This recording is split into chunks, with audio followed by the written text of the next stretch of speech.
Monero has been doing incredibly well. Versus Bitcoin, it's up dramatically in the last 6 months, I believe. But it's still fairly low. It's still below 200 Monero.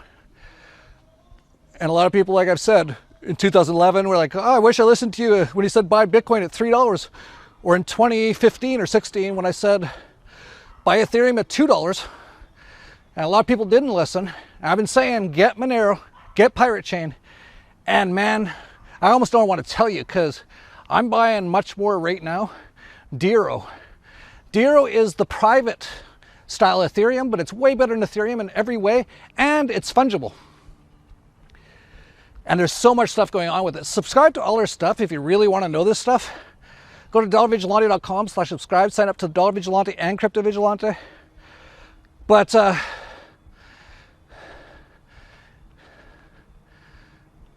this is going to be like a major thing soon. We're seeing like big people starting to realize this. Like even I think it was Barry Silbert, pretty big crypto guy. He said like months ago, if you don't have 5% of your coins in privacy coins, you're kind of crazy. I would say if you don't have basically 100%, you're kind of crazy. That said, I do have some Bitcoin, but I have more. Well, actually, I have more Bitcoin than Monero at the moment because I bought a ton of Bitcoin recently. So, you know, I'm not saying you should sell your Bitcoin or anything, but most of the Crypto Vigilante guys, they haven't touched Bitcoin in years. They are pretty much all in on Monero, Pirate Chain, Dero, Equilibria. If you don't know those things, you should get to know them. And I've been saying that for years, that the globalists don't mind Bitcoin that much. They don't love it at all. They've been trying to stop it, but since they can't stop it, they're trying to make it completely and totally trackable, which it really is.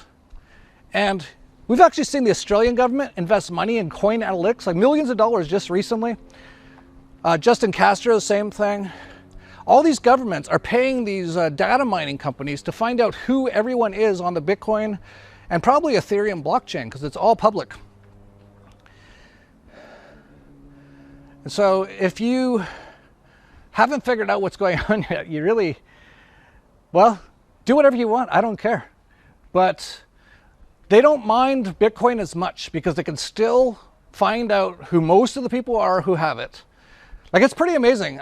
Raphael Laverde of the Crypto Vigilante was recently at, it's like a Young Americans for Liberty event called Revolution 2022 or something. I think Ron Paul was there. And of course, Raphael Laverde was there.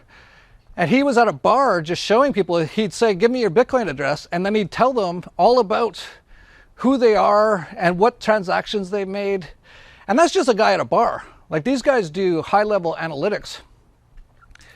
So you can see the writing on the wall. The US government is totally bankrupt. And what's their solution to not only printing up tons of money until it gets to hyperinflation, but their other solution is to extort people more? Well, should you be in cryptocurrencies that anyone on earth can tell what you have and what you've been doing? Probably not. And so what's going to happen? Things like Monero. Like, I've said this for years, and you know, I said in 2011 that Bitcoin could hit $1 million a coin. It was $3 at the time. Tons of people said, I'm a shell, I'm a scammer, I'm an idiot. Well, it hit 60,000 this year, and it's probably going to hit 200,000 in the next year or so, just so you know. Subscribe to our stuff if you want to know exact times and dates and amounts. But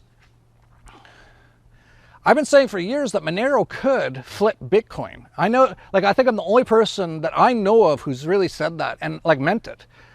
Now, I'm not saying it will happen, but I'm saying it could, and really it should happen. In the old days, you might not know this, you know HTTP for a website address, right? So it's http://dollarvigilante.com, right? For a few years, all websites were clear. Like, if you had access to any internet routers and stuff, you could read everything everyone was doing. And pretty quickly, people realized this was a problem, especially banks who wanted to have bank websites.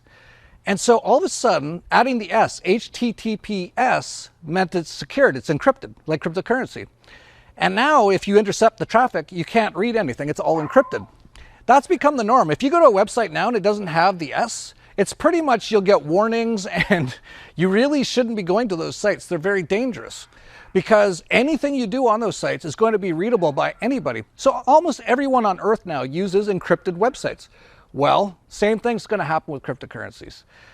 It's pretty amazing. Like Satoshi actually talked about, basically in the early days, he talked about Bitcoin being like what Monero is today, but they never really did it. And then once he launched it, and then you had all these Bitcoin developers and stuff, they never did it. In fact, they did almost the opposite. They made it even easier to track and made it harder to transact and higher. It was all because they got basically taken over by, what's that company? Blockstream, which is part of the World Economic Forum. They've been just trying to destroy Bitcoin for years. But anyway, it won't be, if anyone's alive still in a few years, and if anyone's using cryptocurrencies, I think you'll look pretty insane if you're not using a private encrypted cryptocurrency, the same way as you would look kind of crazy today if you're like, oh, I don't want to use the bank's encrypted website. I want it to be like unencrypted. People are like, well, you're an idiot. Like, you're putting a lot of people at risk by doing that. And we could see Monero become bigger than Bitcoin in just the next few years. And I'm not joking. Will it? I don't know. It'll depend. And will anyone be alive in a few years and not in concentration camps?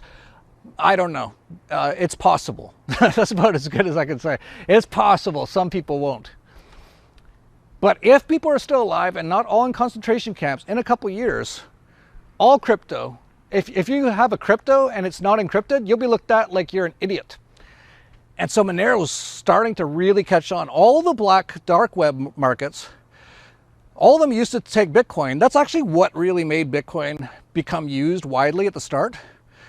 And none of them accept Bitcoin anymore because you'd have to be crazy, like I said, just crazy to do anything even somewhat illegal with Bitcoin. They all take Monero now. And I wouldn't doubt it if some of them start accepting Pirate Chain soon, which would actually launch Pirate Chain 10 to 50 times its current price, easily. And I'm sure it's going to happen. So there you go. But Monero is really catching on. There's even a thing called coin cards, which is like cards you can use at places, and it's accepted in like so many stores.